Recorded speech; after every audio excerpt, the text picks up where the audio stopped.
Good afternoon, everyone. We are back, day two of GITEX at the FintechSurge with MasterCard. My name is Ali Hussein Kasim. I'm your host for Ali Talks Tech.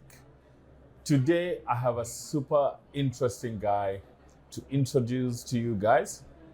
My brother, Mo Nana, or Muhammad Nana. Mo is the VP for FinTech Partnerships at MasterCard. Mo is based in South Africa, but he covers Eastern Europe, Middle East, and Africa.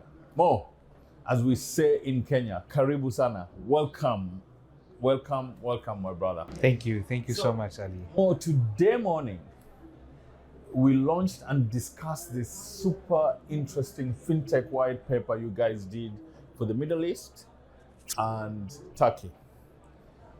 On an aside, I'm going to ask you why you've not done one for Africa, but that's for another day. For today, I want us to sort of discuss a little bit with my audience what that white paper is all about. What made MasterCard decide to put that white paper together? I mean, I read through it, and we had that discussion in the morning, and it was spot on many issues that also affect us back in Kenya, East Africa, and Africa in general. So, Mo, tell us a little bit about the white paper and why MasterCard put it together. So, Ali, firstly, thank you for reading it. I think it gives us, it gives us comfort knowing that, the work we do is not only being read, but most importantly, it is correct. So Mo, I promise you one thing. I'm not of the TDR generation. Too long didn't read. I love to read. Yeah, so you're welcome. Thank you, Ali. So, as you know, fintech has been the buzzword for a long time, but also there's been a lot of investment in fintechs that have taken place. 60% of investments made within the startup community are towards fintechs. Okay, and that's not just in Africa or in the Middle East, it's across the globe, okay? So from a MasterCard point of view, when we launched the segment in the beginning of this year, we said we need to really go deeper into this and understand it a lot better. And because fintech is such a broad term, you have many sub-segments within the fintech environment. But what we also see is in these sub-segments, as these fintechs launch, so they get their funding, they launch, and then a lot of them have struggled in terms of commercialization, right? They struggle from a commercialization point of view. So the whole white paper is about, putting their challenges forward and how, from a MasterCard perspective, we really want to partner with fintechs to solve these challenges. Okay, that's what we're there to do. As MasterCard, we are payments business. We are, and I think we are multi-rail business. I don't think we know I should know that we're a multi-rail business. But most importantly, what we do is we enable ecosystems. We enable and maintain ecosystems, whether it's a card ecosystem, whether it's an account-to-account ecosystem, whether it's a remittance ecosystem. These are ecosystems that we create. And whether it's with banks, fintechs, telcos, we partner with everybody.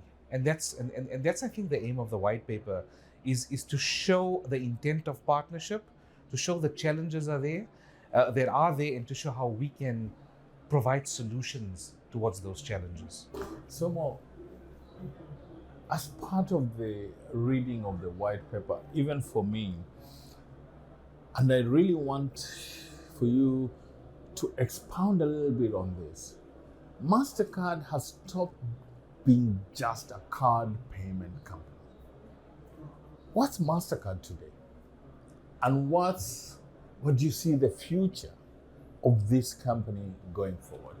Yeah, a fair comment. As much as cards keeps the lights on, and puts bread on the table, the reality of the situation is that we have to evolve. We have to evolve, and we have to provide consumers with choice. Okay. A consumer should not be, forced down a path when it comes to making a payment. Because let's be honest, as a consumer, when you wake up in the morning, you don't say, hey, I'd like to make a payment. unless you're my wife. I mean, she looks, you know, you don't say I want to make a payment, but you have a desire to purchase a good or service or goods or services. So similarly, we want, when we have the notion that as Mastercard, we have to be that payment enablement platform that provides a multi-rail opportunity for partners, whether it's a card payment, whether it's a remittance payment, an account-to-account payment, whether it's crypto or blockchain. These are. You removed those words from my mouth. Crypto, blockchain. I'll come back to that in a bit. Yeah. I think I'm going down a rabbit hole here. So I think what we typically see Mastercard is we want to become an enabler of choice, a payment enabler of choice, and partner with fintechs, partner with any other segment player that's offering financial services. That's, I think, our intention. That's where we see ourselves evolving to, in years to come. We've been around for 50 years or more. In this 50 years, we operate, we've built a trusted network that we operate across 210 different markets with thousands of banks. And we've done it successfully. So we want to take this foundation that we've built of trust and evolve it into the future of financial service providers, whether you're a fintech or any other, type of partner. So, Mo, just elaborate a little bit for me this notion and concept of multi-rails. It's a good buzzword, right? And we use it a lot. It is. We use it a lot. We've made big investments. So as Mastercard, we've made big investments into multi-rail opportunities. We bought Vocalink many years ago, specifically for account-to-account payments. We made acquisitions like Transfast, specifically for remittance-type payments. And I think our view is that if you need to send funds wherever it is in the world, if you need to pay somebody wherever they may be in the world, as Mastercard, we provide that rail. It's about connectedness, where we create this connected ecosystem. Okay, and this ecosystem is focused because I spoke about ecosystem building, but this ecosystem is focused on moving money, and that's what we do. We move money. Really the Bottom line. That's a very interesting perspective. And the more I engage with the Mastercard team, the more I realize how the organization has evolved over the years. Now, in the fintech ecosystem, you are starting to play a really interesting role. How do you see Mastercard's role evolving within the larger financial services ecosystem? Not just fintechs, banks, tech fins, the larger tech companies, the Googles, the Facebooks, the Microsofts. As I said in the morning today, everyone and his grandmother wants to be a fintech. But not everybody has that sort of DNA to become a fintech. How do you see Mastercard's role evolving in that? So, I know I spoke a lot about payments, but I want to speak about tools and services now. Okay? As Mastercard, no matter who you are, our focus is to provide access to you as a financial services provider in the form of tools and services, right? So we have what's called a Mastercard Developers Portal, where you can simply access the Developers Portal, and we have APIs available for you as a financial services provider to access.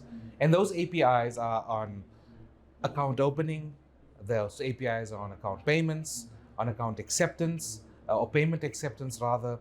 And those are the tools and services that we provide. In addition to that, as the world evolves in this online world, especially in the post-COVID world we're living in right now, as more and more payments are evolving in a digital environment, we have cyber and intelligence or cyber and security solutions as well that we provide.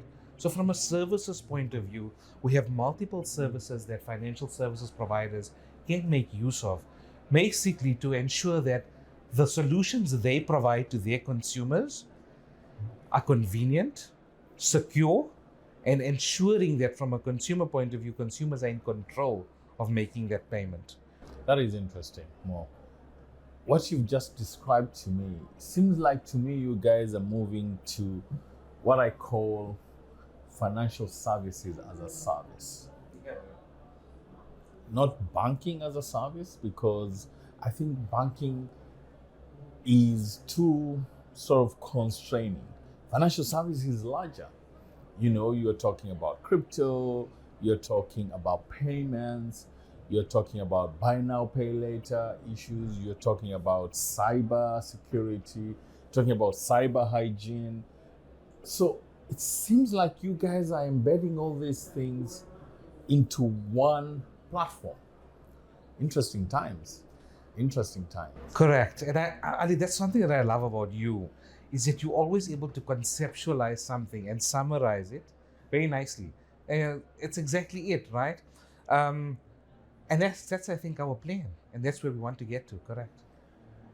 One of the things that we discussed today morning when you, myself, and a number of analysts were discussing the white paper, regulation kept on coming up and up every time. But the thing that I picked up from the white paper, reading it last night, was the term responsive regulation.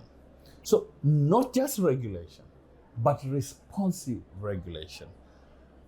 I really found that compelling, because more often than not, what you find with regulators is they're always wielding a stick. You've not done this, you've not done this. You've not done this, you've not done that. But today's regulator seems to be in that chapter. I think, come on guys, let's have a conversation. So responsive regulation, and we are seeing this a lot in the Middle East. Tell us a bit about that and how we can learn, across Africa. I'm going to quote Demi Doses, who's our regional president for the EEMEA region. He made a comment the other day and said, we have a payments ecosystem, and we are always in your mindset, not just banks, all financial services, providers are responsible to maintain the integrity of the payments ecosystem. So I'm of the notion that regulators have a part to play, within the environment. So when we see them with a stick, we need to respect that, okay? But we need to understand that regulators provide that security, okay? And they're there to maintain the integrity of the payments ecosystem, which we are all a part of. One bad player in the ecosystem can be disastrous for the ecosystem as a whole. Can mess up a whole basket. Exactly. Yeah. So it's important, from a regulation perspective. And I have a lot of fintechs that I speak to on a daily basis saying, Mo, regulators are just stifling innovation. And I often have to tell them that that's not the case. As much as it's perceived that way, conformity is very, very important. But sorry, Mo, for being a little bit controversial here.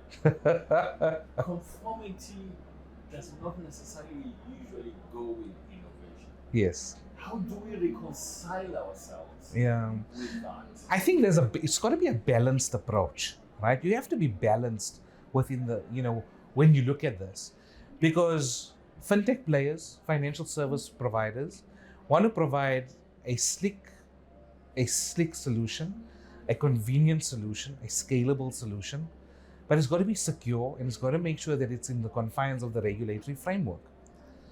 We are, however, seeing relaxed regulation taking place. It is, and that's why we mentioned it in the FinTech white paper, where we're seeing regulators coming around to allow non-banks to participate in this. Obviously, it's not at the speed that we would like it to, right? Because we know that financial fintechs, or tech fins like you call them, fintechs and other non-traditional players operate at a massive speed, and often they want regulators to keep up, and regulation does not keep up, but they're coming around, and we're starting to see good responses from them. I'm glad to hear that, because where you sit, you sort of have a bird's eye view of the region, of what's going on. So let me shift gears a bit and talk about the fintech hubs that you see across the region. Super interesting stuff going on, from crypto to, contactless payments and stuff like that. What role do you think these fintech hubs play in the larger financial services ecosystem? And how is MasterCard plugging in? Yeah, I admire these fintech, combinators, the Y combinators. I think that they provide an exceptional role. So when I say an exceptional role, they provide a sort of thought leadership role. They provide guidance. I mean, there's so many fintechs that are coming up. These fintechs have great solutions. Deployment often becomes an issue. So by being part of this community, as a fintech, you feel I'm not really alone. I have other fintechs that have similar challenges, and in these, in these spaces, they have the ability to collaborate, and we see a lot of fintegration happening there, right? And fintegration obviously is the buzzword, right? Where these fintechs are partnering with each other, because sometimes they realize, why do I have to go and rebuild something? I can just, piggyback off a fintech partner and offer the solution towards their customers or their merchants. As MasterCard, we have various capabilities. So as part of MasterCard Accelerate, it's Accelerate, we have a MasterCard Developers Portal. We have the MasterCard Start Path program, where we take these fintechs on board and we mentor them through a 6-month journey. At times we even, invest in them and make them part of our out of our ecosystem, where they have a specific service or a solution, and we make it available in 210 different countries, so that any player who's looking for a solution, or any bank, telco is looking for a solution, can simply just partner with a Start Path partner. We have MasterCard Engage, where we endorse fintechs and we certify them for the unique services that they have, where once again, if a partner globally is looking for a service, once you're on our Engage directory, you simply just partner, or you reach out to that fintech and you have that ability. So you are inadvertently creating a fintech marketplace. That's exactly it. Once again, you conceptualize things so brilliantly. Amazing. So I have engaged with one of your colleagues in Nairobi, startup. You call it Start Path? Correct. Annie, yes, Annie Njenga. Our Start Path warrior. Yeah, so I find what Annie is doing super interesting. Super interesting. What I'd love for you to tell me is the sort of pipeline that you guys are building, not just for MasterCard itself, but the whole financial services ecosystem in general. And maybe one or two super interesting fintechs coming out of there that will be very interesting to see evolve, or you've seen evolve. Yeah. No, I think, the Start Path program has been around for so many years already, right? And we've seen 60% of the Start Path partners that we've actually onboarded actually move from stage to stage from a funding perspective, and they're actually moving towards either a successful buyout, or they're moving into, probably, I wouldn't say IPO, but they're almost on their road to get there. So we see them successfully moving forward. I think that's the cool thing about it. The second, and I like to refer to this as the most important piece, is that from a Start Path point of view, we come across so many dynamic companies, right? Signsy, for example, provide a capability of instant onboarding. So from a verification point of view, they're able to bring on a customer within 2 to 3 minutes. Instant KYC. API based. How do you manage to do that with all the MLs, anti-terrorism stuff? So they do all the heavy lifting in the back end, right? Whichever market you want to operate in, they'll do the integrations into the bureaus. So there's like a global database at the back end churning all this stuff. They access this, right? And obviously in the confines of the law, obviously. you know. And they're able, so that's just, it's not even payment, it's just making the lives easier from an account opening Instant perspective. onboarding. Instant onboarding, and we've partnered them with so many different banks that Honestly, use their I technology think some today. of these financial services players need to have had of some of these startups that are going on. So Mo, I know you have to run. I really would have loved to talk to you a little bit more. But I always like to either start or end my conversation with a little bit of personal. Who's Mo?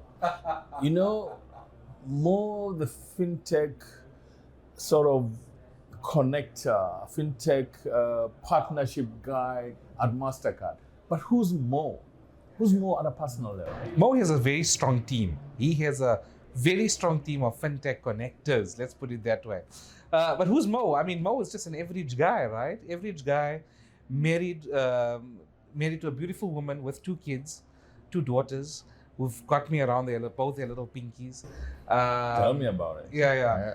I have 2 of those at home. Yeah, exactly. So you and I need to have a longer chat, clearly. Maybe we need to do a podcast on what's it like being a father of 2 girls. I think so. But somebody who takes financial inclusion very seriously, very passionate about fintech. That's why, not many people can say they love their job. I love my job. Getting to interact with so many different fintechs. I love sports, even though it doesn't look like it at times. I love sports from the couch, which often annoys my wife just a guy who's trying to make a difference in the world. So Mo, listen, I'm gonna shut this down because I can see your handlers all over me, trying to get my eyes to talk to them. But when you are next in Nairobi, I want 1 hour with you, Mo, so that we really delve into this fintech conversation in regards to ecosystem building. Absolutely. Yeah? Guys, there you have it. I have been speaking with Mohammed Nana, VP for Fintech Partnerships at MasterCard. And I want to thank you again for the time you have given me and Mo to listen to us. Sometimes we ramble because we really love this fintech subject. But I'm here for the next 2 days, and we will be speaking to a couple of other guys within the FintechSurge in Dubai. Keep it here, guys. Thank you.